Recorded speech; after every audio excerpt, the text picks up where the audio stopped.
সাকিব এই মুহূর্তে সেখানকার খবর জানাবেন এবং কারা সেখানে যোগ দিয়েছেন।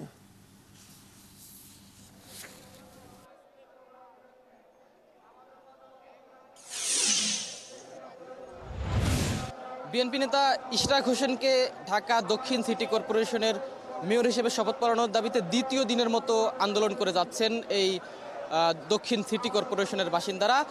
আজকে সকাল থেকেই আসলে ছোট ছোট মিছিল নিয়ে তারা দক্ষিণ সিটি কর্পোরেশনের সামনে এসে অবস্থান নেন এবং নানা ধরনের স্লোগান তারা দিতে থাকেন।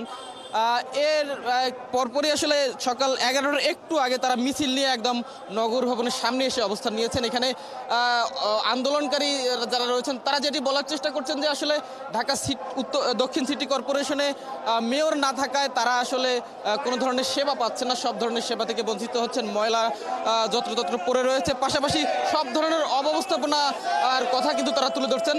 তারা আরও বলছেন যে তারা আসলে ভ্যাট ট্যাক্স দেওয়ার পরেও আসলে মেয়র না থাকায় নানা ধরনের ভোগান্তির শিকার তারা হচ্ছেন এবং পাশাপাশি এটিও বলছেন যে হাইকোর্টের রায় হওয়ার পরেও এবং নির্বাচন কমিশন থেকে গেজেট প্রকাশ হওয়ার পরেও ইশরাক হোসেনকে মেয়র হিসেবে শপথ না পড়ানোর ঘটনাকে তারা আসলে ষড়যন্ত্র হিসেবে উল্লেখ করছেন। পাশাপাশি সরকারকেও তারা অনুরোধ করছেন যেন অনতিবিলম্বে ইশরাক হোসেনকে আসলে ঢাকা দক্ষিণ সিটি কর্পোরেশনের মেয়র হিসেবে শপথ করানো হয়। এখানে আন্দোলনকারী বেশ কয়েকজন রয়েছেন, আমি তাদের সঙ্গে একটু কথা বলতে চাই।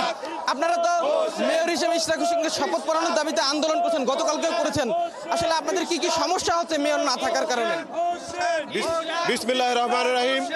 আমরা আজকে এখানে সম্মিলিত হয়েছি, হাজারো লক্ষ জনতা ঢাকা দক্ষিণের মেয়র হিসাবে ইশরাক হোসেনকে দেখতে চাই। ইশরাক হোসেন মেয়র হয়ে আসলে আমাদের ঢাকার দক্ষিণের রাস্তাঘাট, যানজট এবং গ্যাস, পানি, বিদ্যুতের সমাধান হবে। এখন এই মুহূর্তে ঢাকা দক্ষিণ সিটি কর্পোরেশন মেয়র হিসাবে কেউ না থাকায়, প্রশাসনের অবহেলার কারণে আমরা প্রত্যেকটা পদে পদে বঞ্চিত হচ্ছি।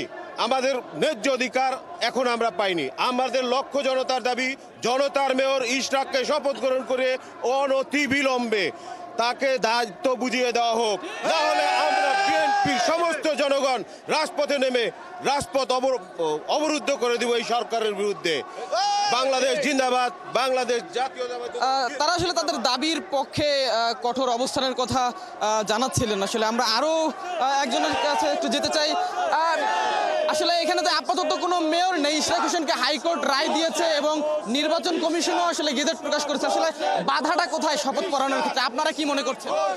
আমরা মনে করেছি এখানে কোনো অদৃশ্য শক্তি, যে শিশু থেকে বয়স্ক, যুবক যুবতী সারা বাংলাদেশের, এমনকি ঢাকা, এমন কোনো লোক নাই যারা নাকি ইশরাক সাহেবকে চায় না।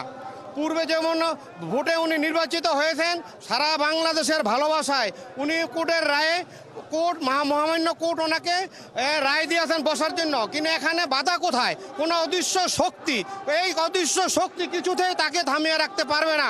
সারা বাংলাদেশ, এমনকি সারা ঢাকার মানুষও যদি অবস্থান আসলে তারা তাদের দাবির পক্ষে কিন্তু কঠোর অবস্থানের কথা জানাচ্ছিলেন এবং এখন পর্যন্ত তারা আসলে ঢাকা দক্ষিণ সিটি কর্পোরেশনের নগর ভবনের সামনে কিন্তু একদম ভিতরে অবস্থান নিয়েছেন। তারা এই আন্দোলন আসলে কোথায় গিয়ে গড়ায়, কোথায় গিয়ে থামে বা সর্বশেষ আসলে ইশরাক হোসেনকে মেয়র হিসেবে শপথ পড়ানো হয় কিনা সেসব খবর হয়তো পরবর্তী কোনো বুলেটিনে আবারও যুক্ত হতে পারবো। ধন্যবাদ আমাদের সাথে যুক্ত হওয়ার জন্য শাহিদুজ্জামান সাকিব। নিশ্চয়ই আমরা ফিরবো আবারও। দর্শক সহকর্মী শাহিদুজ্জামান সাকিব ছিলেন এতক্ষণ আমাদের সাথে।